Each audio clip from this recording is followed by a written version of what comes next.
Everything fits into Pi. Your name, your birthday, your life, and apparently 38 episodes of a business show about Zambia.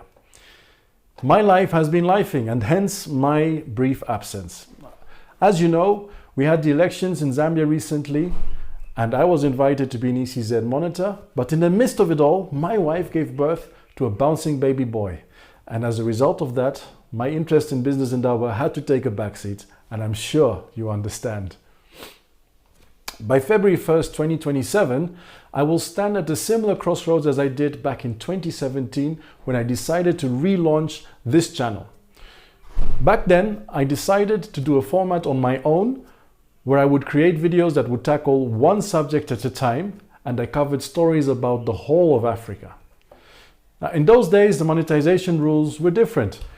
Back then, it was much easier to see the money coming in. I had a pretty good run and was soon gathering small coins, though I was never able to cash out, while the whole €1 that I gained was locked in because they changed the rules before I could get the money. So yes, the guidelines changed, similar to the way the rules are about to change as of February 1st, 2027. Back then, however, the rules changed to the current ones: 1,000 subs minimum and 4,000 rolling hours per year to be eligible for monetization. This is a tangible and measurable yardstick to tie it back to Pi.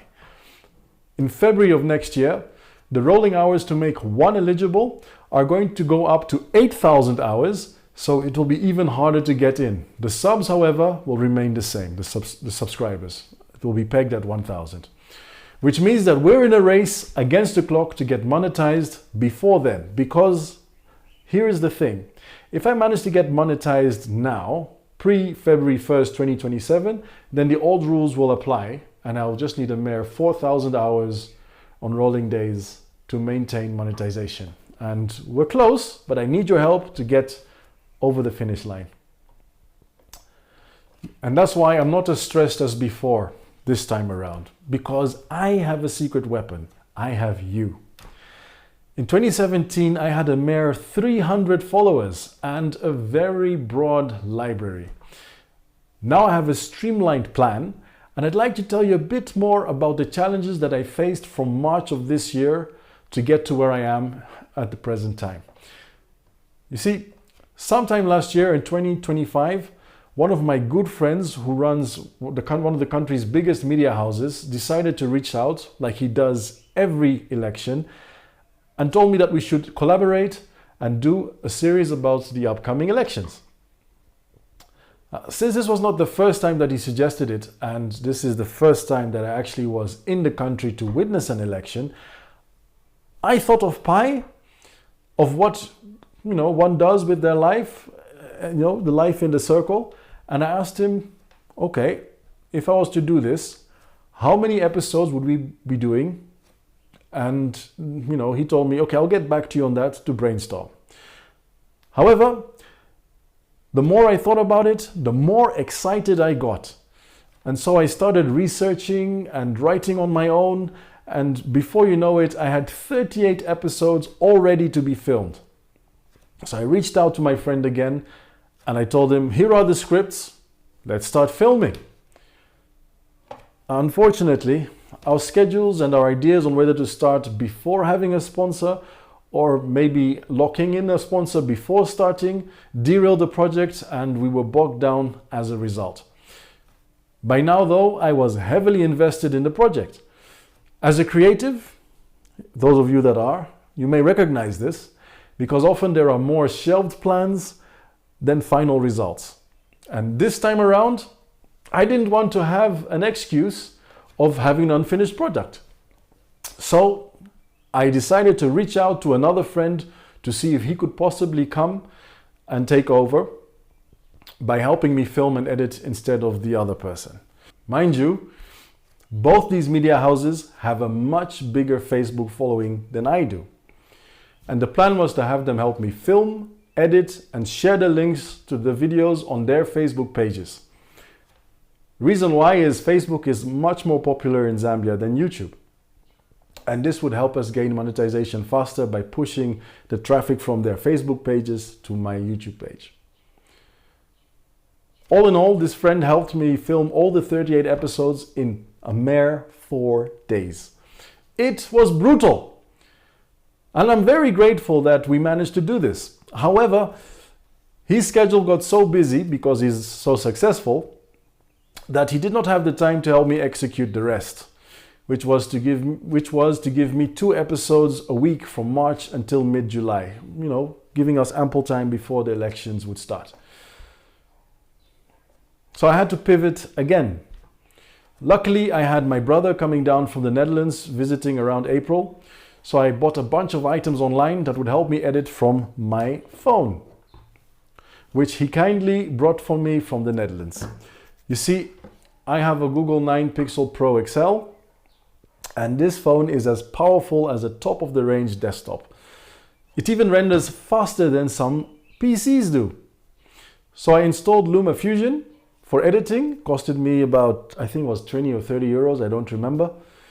Dusted off my GH4 camera, bought an Insta360 X5 camera for the B-roll, and I purchased a mouse and a keyboard, that helped me with editing. And let's not forget, I also managed to get an Anker 565, one of these, and I got to work. Of course, I also needed to have headphones right there. Now, look, I was very lucky in the sense that we already had 38 episodes in the canister. So I didn't need to continue filming where we left off. Initially, it was all about editing the footage that I already had. But of course, this is Zambia and there were a few complications. For starters, the format in which my friend filmed was not readable by my phone. So I needed to find a way to format them into another form, and that would take me ages to do. I had to install a software on my very slow work laptop for conversion. Then I also had issues with B-roll. You see, I don't know if you know this, but B-roll that is appropriate for Zambia is either very expensive, grainy, or simply not there. I didn't have access to people in government to give me the footage that I wanted because, mind you, I was doing this project as an independent out of my own pocket. And I'm not getting paid for it, by the way. So here's another thing. My friend that helped me is a much better editor than I am. And he has access to better software. All I had was my grit and my ambition, which helped me because I pivoted from using generic B-roll to creating caricatures befitting the storyline instead. And I used Gemini for this. I think this pivot was a defining moment for business Indaba and it gave the channel a lot more character. It made it its own. And then there's the issue of gadgets. As lovely as the Anker is, because power is constantly fluctuating, it would randomly cut the power to my external drive to keep the phone going, which meant that my setup kept freezing. No bueno.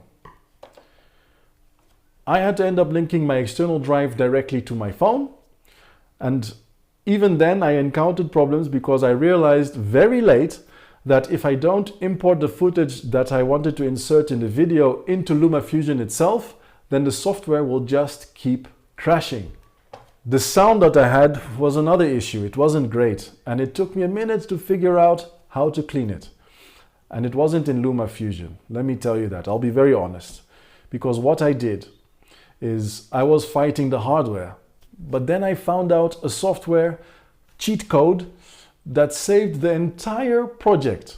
There's this great software from Adobe Enhance that you can use. I fully recommend it. Another problem that I encountered a few times was that because I filmed everything back in February of this year, some of the info that I had on the video, on the footage was of course dated. This meant that I had to film entire episodes all over again, and this time using my own GH4 and other equipment, such as the lighting that I bought from the Netherlands, rather than the equipment of my friend. And that did the trick to light up my studio rather professionally, I must say. On top of that, I used my trusted H4n Pro that did the trick for sound. This is my H4n Pro. I don't know if you can see it. And this H4n Pro is so good. I don't even need to use Adobe Enhance for editing. It just works naturally after that. I also use Starlink for the internet, and of course Starlink is a very great tool to have, but it's not as fast as it was when I first got it in terms of speed. So I now have to contend with much slower speeds, and this has made it rather unpredictable for me to upload at certain times because you'd never know how fast the internet speed will be. So even if you decide I want to upload on a Tuesday, and you know, things happen, so you start uploading on Tuesday, but then it doesn't finish until Wednesday. Yeah, what do you do? There's nothing you can do. So that is an issue. And on top of that, I was also playing catch up because I needed to finish all 38 episodes before the 13th of August, which was the election day. You know, otherwise there wouldn't be a point. So I only took over with the editing as of May, end of May. And this meant that I was uploading 3 to 4 videos a week from the last week of May all the way up to the first week of August. Now, of those of you that edit, you know that it can be gruesome, especially if you're working with the software from your phone. By the way, I was editing everything from my phone. And with LumaFusion, I didn't know how to use it properly yet with the importing of the images, so it kept freezing every 30, 40 seconds or so when I was editing, and it was terrible. Something that should last 30 minutes to an hour tops took me 4 to 5 hours. I was also lucky because my wife, bless her, she's been very helpful by pressing the record button behind the camera. I also have a solar setup for when the power goes out, but the inverter is right here to my left in my office. And it makes a tremendous noise when it's on, which means that I wouldn't be able to film from my office if we have a power outage, because the sound will just be whirring in the background. I also had challenges with creating thumbnails. You see, I don't really like to take pictures, and I sit behind my desk most of the time for this series, that is. So even if I wear different color shirts, the look would be generic if I used pictures from each episode to create the thumbnails. And that is how I had to get creative with AI. And I realized that I don't take enough pictures to implement different scenarios. AI had to do most of the work to make it look like, you know, I was in different scenarios wearing different clothes, but it doesn't always stay consistent in making you look like yourself. Sometimes you just look, you know, slightly different. It looks like you, but it isn't you. So what did I learn? There's a lot of interesting things that are happening in Zambia that do not get enough attention. I mean, in the past week alone, there's been so much that has gone on, both politically and business-wise, that probably can be covered by 2-3 series alone. I'm not saying that I'm going to do that, but it's something that can be done. As I mentioned before, it is really hard to find B-roll that supports the story that you're creating, because there are too few people on the ground that are actually filming these interesting projects. The other thing that is not easy to get is verifying information as a result of not having enough people on the ground. So one doesn't know whom to ask or where to look. It takes a lot of time. Thankfully, you do have AI, but that also needs verification, which is hard to do if there are too few sources to confirm whether the projects are truly happening or are just figments of AI's imagination. My presence on Facebook, as I mentioned, is not that big. I believe more in focusing on and owning one platform rather than being all over the place. This, however, had repercussions for my views. YouTube is gaining ground, but it is not the biggest social media platform being used in Zambia. TikTok, for instance, has been around for a much shorter time, but it has gained ground much quicker. Now, I'm not saying that I want to use TikTok because I don't think that the footage or the videos that or the content that I make are befitting of the TikTok channel, but you know, it's something that you need to keep in the back of your head.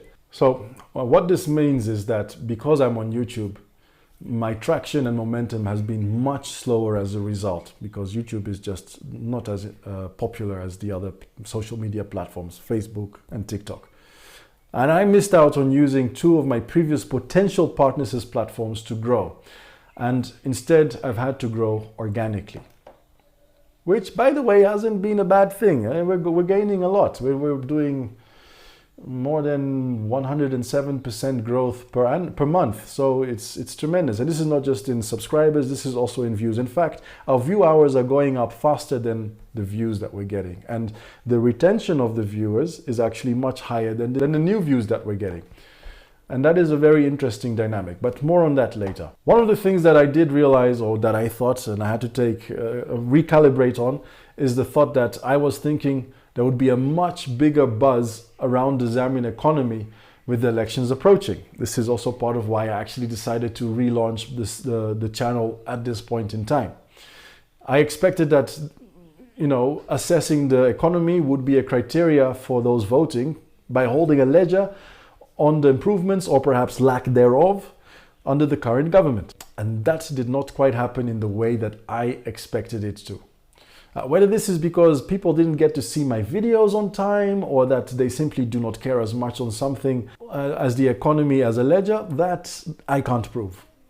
What I do know though is that my channel is growing rapidly and is punching way above its weight. And for that, I am very grateful to you, my viewers, in the way that you support me and watch my content as much as you do. Thank you. Then there's the sad realization that I, and only I alone, will be motivated to keep this channel going consistently. This right here is my biggest hurdle. One could argue that the lack of unlimited budget would be the biggest obstacle, but I disagree. There's only one of me, and for budget, there's always workarounds. But if you're a solo creator that also has to juggle family life, your businesses, and other things, just life in general, then this right here is the biggest bottleneck. I address everyone here as my peers, and that's because it feels that way. I am equally learning as I go along, and I do hope that people continue to feel encouraged and free to comment and add their 2 cents to my videos. By no means am I the guy with all the answers. Moreover, having done the Industrialist Audit of 2026 series, I have noticed how a lot of topics that might seem to be operating in completely different realms are very much connected. One must be able to draw parallels and connections between them. That is my job, but it's also yours. In that vein, going forward, as I said in the last episode, we will be doing a bridge series that will do precisely that. Because in this bridge series, we will be talking about a Zambian problem and pit it against a solution from another African country and see if we can implement it similarly here. There will be about 8 episodes of that, and after that, we will go into yet another format, but I'll tell you about that after these episodes are done. As for now, the race against the clock is in full swing. February 1st, 2027 is fast approaching. I have a limited budget, but I have unlimited grit. And just like Pi, an infinite amount of possible stories and links, and I will continue this Indaba and persist in helping you build a Zambia-proof entrepreneurial life. Let's push towards monetization before February 1st together. I'll provide the videos and you'll provide the discourse in the comments. Deal? To scale this mission of building a Zambia-proof library, I'm looking for 3 strategic brand partners who want to reach our growing community of entrepreneurs. If your brand aligns with the future of Zambian and African entrepreneurship or businesses, well, let's talk. I have the stories mapped out until 2028, but with the right partners, we can increase the production quality and reach of traffic on viewers even faster. I'm looking for collaborators to help me cross that 8,000 hour finish line together. In the next episode, we look at how Zambia is handling its 24-hour economy transition. Stay blessed, stay Zambia-proof, and keep watching Business Indaba.